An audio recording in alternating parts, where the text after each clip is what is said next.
주님께서 오늘도 우리 모두에게 좀 특별한 은혜로 항상 결단하는 그런 시간을 허락하시기 원합니다. 미국 월드비전이 2주 전에 동성애 문제로 곤욕을 치렀습니다. 그러니까 지난달 24일 날 미국 월드비전의 대표인 리처드 스턴스가 월드비전에서 앞으로 동성애 직원을 허용하겠다는 내용을 발표했어요.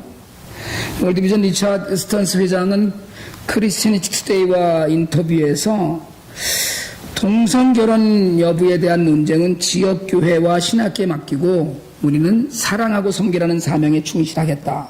말이 아주 그럴듯해요. 결혼이 이성 사이에서만 이루어져야 한다는 직원 규범을 삭제하고, 이 직원 규범에 있어요. 동성결혼을 한 사람도 입사 자격을 얻게 하겠다라고 발표를 했습니다. 연간 예산이 미국 월드비전이 10억 불이고요.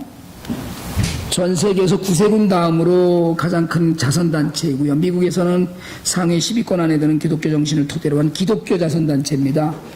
이 월드비전은 정신이 철저한 기독교 정신이에요. 근데 스탄스 회장이 나는 우리가 타협의 굴레에 떨어지지 않았고 동성애를 받아들이기로 해놓고 우리의 사역에서 성경의 권위가 줄어드는 것은 결코 아니라는 사실을 확인시켜준다. 그러면서 우리는 항상 전통 결혼을 하나님이 제정하신 제도로 재확인하고 있다고 하면서 동성 결혼 인정으로 아이들과 가정들을 돕는 우리의 사역이 전혀 변할 건 없다 이렇게 덧붙였어요. 그리고 월드비전 이사회에서 이걸 만장일치로 열성적으로 적극적으로 지지했다, 압도적으로 찬성하고 있다 이렇게 얘기했고요. 그럼에도 불구하고 이건 동성 결혼을 승인하는 건 아니다. 그러나 전통 결혼에 대한 거부도 아니다. 이렇게 얘기하면서 무슨 우리가 동성 결혼을 한다 그래서 동성 결혼을 허용하지 않는다 그래서 소송이 있었던 것도 아니고 또 동성 결혼을 인정하라는 그런 로비가 있었던 것도 아니다. 다만 그저 직원들을 위해서 월드비전에서 일하고 있는 직원들을 위해서 결정한 것뿐이다라고 그렇게 주장을 했습니다. 그래서 월드비전이 소재하고 있는 워싱턴주가 2012년 주민투표에서 동성결혼 합법화했거든요. 그리고 또 사실은 월드비전에 있는 직원들 1,100명이 미국의 회중교회나 복음적 루터교회 등이 동성결혼을 주례해주는, 집례해주는 그 교회들에 출석을 하고 있다고 그래요. 그런데도 불구하고 2011년도에 미국 대법원이 월드비전 직원들이 의무적으로 따라하도록 해놓은 신앙고백서, 이게 뭐냐면 동성결혼은 안 된다는 거거든요, 사실은. 근데 그걸 유지할 수 있도록 허용했어요. 그러니까 월드비전에서 일하려면 동성결혼 한 사람들은 일 안 시켜도 차별이 아니다 이렇게 했고요. 미항소 순회법원에서도 예수의 신성이나 삼위일체론을 믿지 않는 이유로 해고당한 그런 직원들 고소건에 대해서 월드비전 편을 들어줬습니다. 그러니까 월드비전이 철저한 기독교 단체이고 기독교인들의 펀드로 운영되는 것을 정부에서도 인정하고 그걸 지켜줬다 이렇게 얘기를 했는데도 불구하고 스탄스 회장이 그런 발표를 했어요. 그래서 월드비전이 선교단체로서 동성애 문제로 갈라진 교회들이 동성애 문제로 교회들 지금 갈라지고 있잖아요. PCUSA도 지금 자꾸 우왕좌왕하고 있고, 근데 이제는 그런 교회들이 하나가 되고 이런 신학적 토론을 그치고 대신에 주변에 가난한 사람들을 섬기기 위해서 하나가 되는 것에 포커스를 두기를 희망했다. 이걸 우리가 얘기할 때 궤변이라고 하는 겁니다. 직원들의 동성결혼 인정이 성경의 권위를 손상시키는 일이 아니다라고 그랬고요. 그리고 사람들의 이 문제에 관해서 성경이 매우 분명하게 이야기하고 있다라고 말할 수 있는데 좌우간 신학자와 교단에게 물어야 될 것이다 이렇게 얘기를 했어요. 근데 이 발표가 나자마자 엄청난 비난이 쏟아졌죠. 쏟아졌고 남침례교나 이런 복음주의권에서 대단한 비난이 있었습니다. 그래서 정말 아주 위태로운 결정이고, 그리고 결혼에 대한 성경적 정의에서 벗어난 결정이고, 그리고 2000년 동안 교회에 온 것, 그러니까 진리라면 회개하라는 요청을 거부하고 정말 잔인하고 심지어는 악마적인 행동이다 이렇게 얘기를 했고요. 존 파이퍼 목사님도 이건 비극이다. 그래서 그들이 회개하고 그들의 충실한 뿌리로 돌아가기를 기도한다 이렇게 얘기를 했고요.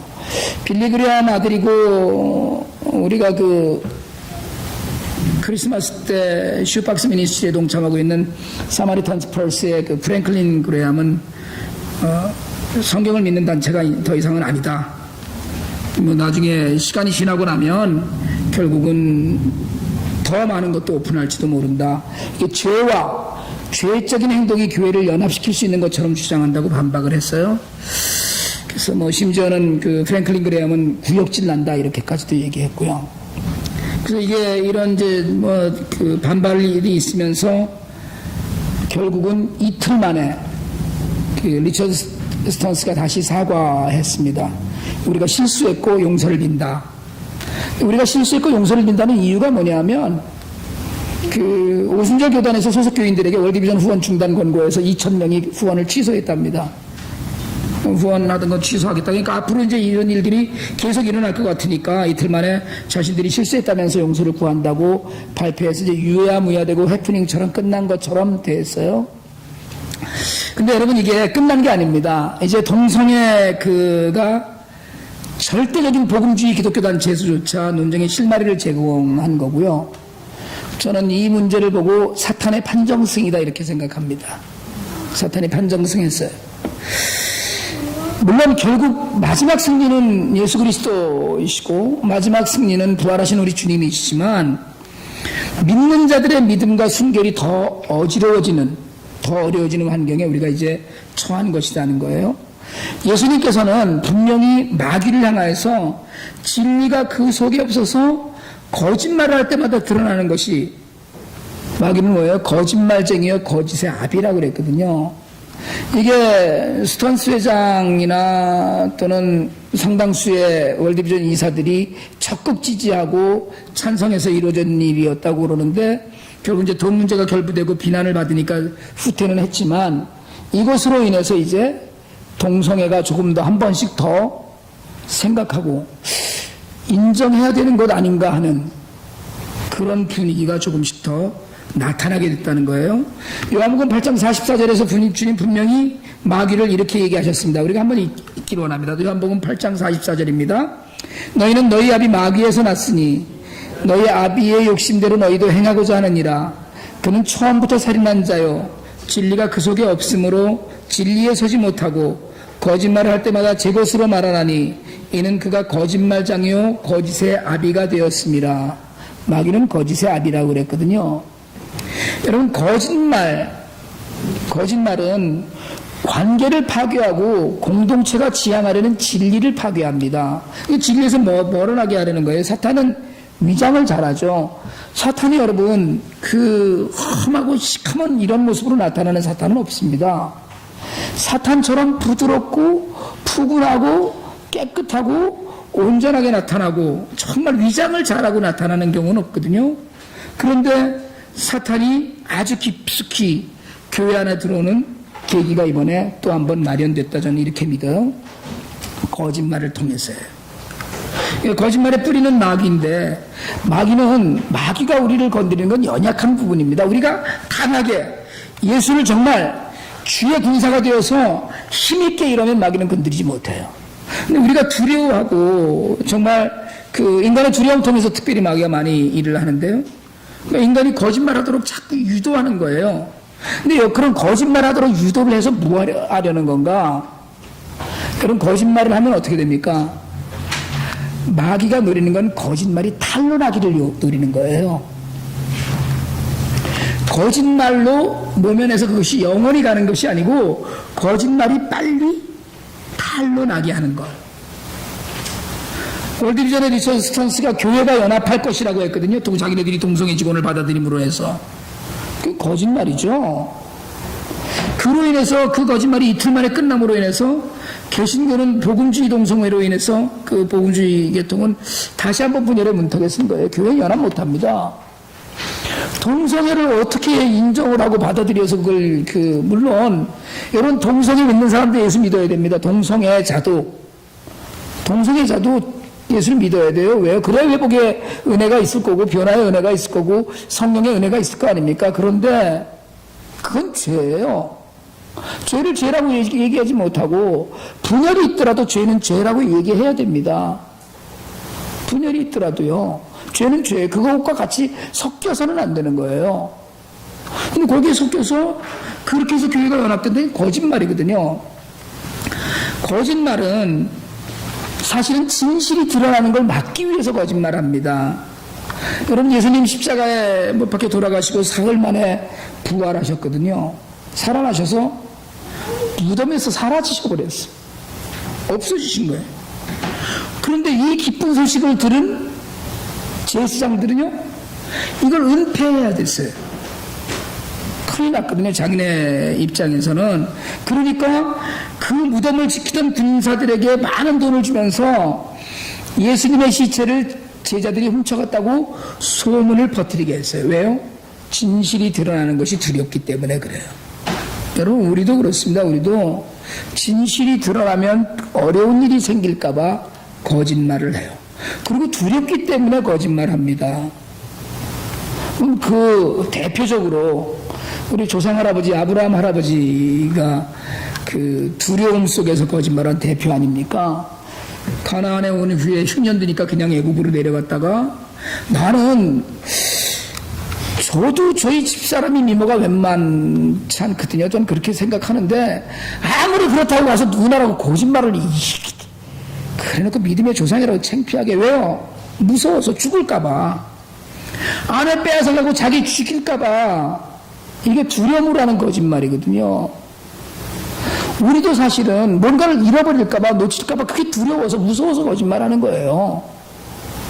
사실은 진실을 은폐하는 것도 두려움 때문에 하는 거고요. 그리고 또 하나, 그 거짓말할 때는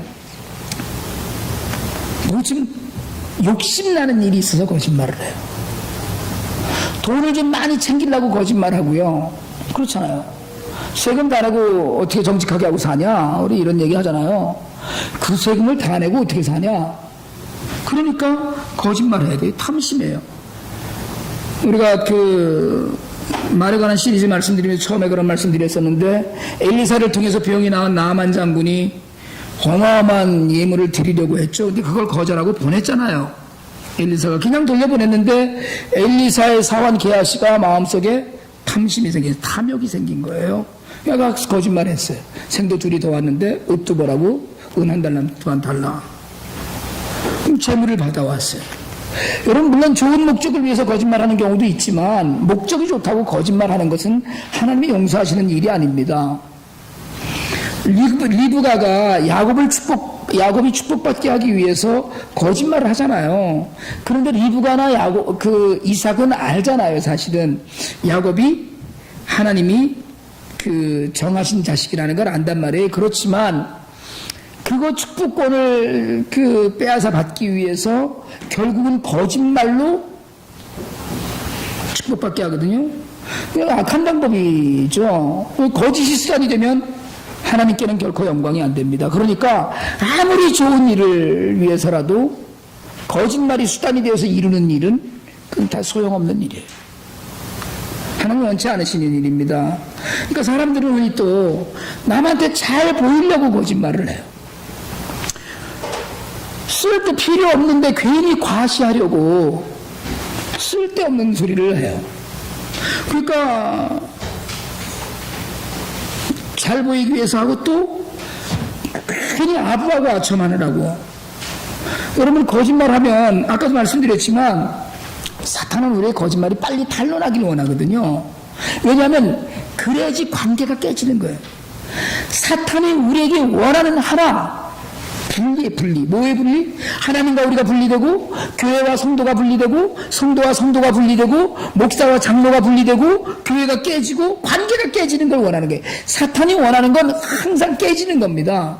모이고 연합하고, 무슨 스톤스 이야기대로 월드비전이 동성애 직원들을 모으면 교회가 연합을 한다? 이건 순싸빨간 거짓말이에요. 이건 악한 이야기입니다. 그러니까 거짓말을 계속하게 되면 첫 번째로는 여러분, 실질적으로 재물과 사람을 잃습니다. 재물과 사람이 없어져요. 잃게 돼요. 어떻게 해요? 거짓말로 사귄 사람들, 거짓말 드러나면 떠나가잖아요. 여러분, 거짓말로 정직하지 않게 모은 재물이 평생을 가고 하나님 나라를 위해서 쓰임받을 것 같지만 참 이익이 되고 편할 것 같지만 결국 그것 때문에 손해보고 오래가지 않습니다. 남의 유익을 짓밟고 내가 누리는 이익, 이거 하나님이 오래 두지 않으셔요. 그러다 보니까 거짓말하면 신용을 잃고 망하게 되거든요. 그런데다가 내가 거짓말해서 남을 속이면 내가 속임을 당해요. 나는 잘 속이고 내가 뭘 좀 얻은 것 같은데 결국은 내가 속임을 당해요. 야곱이 어머니 리브가의 도움을 받아서 아버지한테 거짓말하고 사기쳐갖고 축복받고 도망갔잖아요. 형 에서를 피해서 삼촌 라반에게 갔다가 라반한테 20년 동안 속아서 일해주잖아요. 그러니까 그거 형 속이고 아버지 속이고 이 짓 했다가 결국은 자기도 속임을 당한다는 거예요. 거기다가 궁극적으로 거짓말은 죽음을 가져와요. 사울 왕이 결국은 자살하거든요. 자기 칼에 자기가 찔려서 죽는데 사울을 죽이지도 않고 사울이 죽은 것을 본 아말렉 사람 하나가 사울의 유품을 걷어다가 다윗에게 갑니다. 그래서 다윗에게 내가 죽였다고 거짓말을 해요. 생각할 때 다윗과 사울이 원수지간처럼 지냈으니까 내가 사울을 죽였다고 하면 그래서 이 사울의 유품을 가져가면 칭찬받고 상 받을 줄 알았어. 다윗이 그 자리에서 내가 하나님이 기름 부은 자를 손을 댔느냐고 죽여버리잖아요. 여러분, 거짓말의 끝은 모든 관계의 끝입니다. 세상과의 관계의 끝이고 사람과의 관계의 끝이고 돈과의 관계의 끝이고 교회와 하나님과의 관계의 끝이에요. 그래서 사소한 것이라도 정직하려고 노력해야 됩니다. 사실 우리는 여러분 때로 할 수 없이 거짓말을 하는 경우가 많이 있어요. 그런데 할 수 없이 거짓말을 하는 것이 용인되는 때는 역사상 흔치 않습니다. 성경에 라합의 경우가 그런 때 정탐꾼이 왔어요. 여리고성에. 그래서 숨겨줬어요. 분명히 하나님이 이 이스라엘 백성들을 통하여서 뭔가 하실 거라는 걸 알았기 때문에 숨겨줬거든요. 숨겨주고 나서 여리고 왕의 신하들이 와서 찾으니까 벌써 갔다. 해질 무렵에 성문 닫히기 전에 나갔다. 이렇게 얘기를 함으로 해서 거짓말을 해서 생명을 살려요. 근데 여러분, 우리가 거짓말을 해서 생명을 살리는 일이 얼마나 있습니까? 이런 일은 일생에 한 번도 없을 수도 있어요. 이런 것 이외에 용인되는 거짓말이 없다는 거예요. 그러니까 사람의 생명을 거짓말하지 말라와 살인하지 말라가 상충할 때, 그럴 때 사람의 생명을 살리기 위해서 하는 거짓말이라면 하나님도 인정하시겠지만, 두 개의 계명이 충돌할 때 어떤 계명의 가치가 더 크냐를 따진다면 차라리 거짓말을 하고라도 사람을 살리는 것이 낫다면 그건 하겠지만, 여러분, 우리가 하는 자연스러운 거짓말, 정직하려고 해도 사실은 그냥 지나다 보면은요, 전혀 필요 없는데 거짓말하는 분들이 있더라고요. 그냥 아무렇지도 않게 거짓말을 해요. 그런데 우리는 거짓말이 사실은 일상 안에, 사실은 저도 이 말씀을 준비하면서 회개를 지금도 하고 있습니다만은, 밥 안 먹고도 먹었다 그러고, 그잖아요. 그죠? 사람 하나 만났는데, 다시는 꼴드배기 싫은 사람을 만나고선도 뭐라고 인사하느냐면, 언제 한번 만나서 밥 먹읍시다. 우리 이렇게 인사해요. 아니, 그게 사소하게 지나치는 거짓말이지만, 그런 것들이 그냥 얘기 안 하면 되거든요. 예, 반갑습니다. 안녕히 가십시오. 이러면 되는데, 언제 한번 만나서 꼭 한번 밥 한번 먹읍시다. 당장 내일이라도 밥 같이 먹어야 될 사람처럼 그렇게 인사하고 지나거든요. 근데 그게 사실은 거짓말이라는 거예요. 적당히 둘러대고 있다가 관계가 끝나고 하면 거짓말해서 망한다는 거예요. 오늘 우리가 읽은 성경입니다. 다시 한번 읽습니다. 한 번 더 읽어봅시다. 잠언 14장 11절 말씀. 악한 자의 집은 망하겠고 정직한 자의 장막은 흥하리라. 우리는 정직하면 손해본다고 믿고 살아왔어요. 근데 여러분, 정직은 하나님의 가장 선한 도구예요. 하나님 자체가 정직이고 순결이고 거룩이시기 때문에 여러분, 정직은 하나님께서 가장 하나님을 닮은 모습으로 인정하시는 거라는 거예요. 그러니까 흥할 수밖에 없어요. 잠언은 곳곳에서 정직한 자와 게으른 자를 비교해요. 정직한 사람은 어떻게 해요? 성실하고 부지런한 사람이에요. 정직하면 성실하고 부지런할 수밖에 없어요. 정직하면 잘되고 흥하고 승리하고 형통하고 성공해요. 어려운 일이 있더라도 정직한 뒤에는, 여러분, 정직해서 손해보고 정직해서 망한 것 같지만 정직함으로 해서 반드시 인정되고 승리하는 날이 온다는 거예요. 잠언 11장 3절 한번 같이 읽습니다. 정직한 자의 성실은 자기를 인도하거니와 사악한 자의 배역은 자기를 망하게 하느니라. 정직한 사람은 여러분, 거짓말로 무엇인가를 모면하고 적당히 얼버무려서 이익을 취하는 대신에 손해본 만큼 성실하게 일한다는 거예요. 하나님께서는 약속을 하셨어요. 정직한 자의 장막이 반드시 흥하게 한다. 여러분, 이 흥하게 한다는 것이 그냥 영적으로 잘 산다는 것이 아니고, 정직하게 사는 사람은 하나님이 책임지시는 삶을 살 수 있다는 거예요. 정직한 사람의 행복 하나님 보장하시고요, 당장 손해보는 것 같은 모든 것을 하나님께서 지켜주셔요. 우리가 흔히 정직 그러면 한국의 이랜드라고 하는 그룹의 박성수 회장님이 이야기하잖아요. 지금은 브랜드가 워낙에 많아서 그게 이랜드 그룹이라는 말이 통하는 건지 모르겠는데, 작은 옷가게로 출발했죠. 그래서 사업이 번창하기 시작했어요. 정말 이화여대 앞에 신촌에 조그만 가게 하나, 잉글랜드라는 가게로 시작을 해서 출발을 했는데 번창을 했어요. 엄청나게 번창했죠. 하루는 세무공무원이 찾아왔어요. 찾아와서 사무실에 앉아서 장부를 뒤적이면서 아이고, 세금을 많이 내셔야 되겠네 하면서 말끝을 길게 흐리더랍니다. 말끝을 길게 흐리는 게 뭐예요? 나한테 얼마를 주면 적게 내실 수 있는데 하는 의미예요.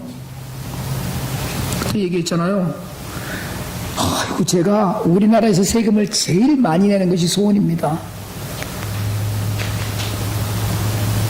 여러분, 이랜드가 사람이 많아지다 보니까 이런저런 구설수도 있고 실수하고 잘못하는 일도 있지만, 지금도 중국에 진출해서 가장 성공하는 기업의 모델 중에 하나가 이랜드잖아요. 현찰이 가장 많았던 기업, IMF 때 확장했던 기업, 정직해서 세금 많이 내서 당장 손해봤어요. 공장 지었는데 소방서에서 점검을 나와서 시비를 붙이더랍니다. 여기다가 소화전을 붙이셔야 되는데, 소화전 붙이는데 100만 원 들고 세무공무원 10만 원만 주면 인가가 떨어지는데 그걸 고쳤어요. 다음번에 와서 위치가 틀렸다고 다시 트집을 잡고 이걸 2달을 했어요. 3개월이 넘어서 공장 준공 허가가 났어요. 돈 줬으면 3개월 단축했을 거예요. 하나님의 뜻대로 망하는 사람이 나오길 바랍니다. 그러면 하나님이 일으키실 거예요. 정직해서 망하면, 여러분, 정직해서 망하면 그럼 망하는 게 아니에요. 하나님 약속하셨잖아요. 정직한 자의 장막은 흥할 거라고 약속하셨는데, 말씀을 믿는다면, 여러분, 우리가 사소한 거짓말이 생활화되어 있는데, 제가 아까도 애들 앞에서 거짓말 했잖아요. 하늘나라에 가면 피노키오처럼 이렇게 될지 모른다고. 여러분, 사탄에게 쓰임받아서, 마귀에게 쓰임받아서 결국은 모든 것이 다 틀어지는 길로 가는 것은 아닌지 우리가 깊이 있는 기도를 할 수 있기 바랍니다. 당장은 쉽고 편안하고 모든 사람이 좋아하고 정말 박수받는 것 같지만 결국 무너질 허무한 것이 거짓말이에요. 이거 내려놓고 힘들고 아프고 손해보는 것 같고 모든 것이 끝장날 것 같고 당장 굶을 것 같고 어려워질 것 같지만 하나님이 보시기에 바른 길을 택하는 그런 용기가 우리 안에 있기를 원합니다. 여러분, 정말로 정직한 자의 흥함을 보장하시는 말씀이 우리 안에서 우리 삶에서 이루어지길 바랍니다. 여러분, 잘 사세요. 부유하고 윤택하고 영적으로 풍성하게 사시길 바랍니다. 옆에 분과 인사 한번 하실래요? 당신은 흥할 겁니다. 시작. 이 말씀대로 이루어지는 우리 모두가 되기를 주님의 이름으로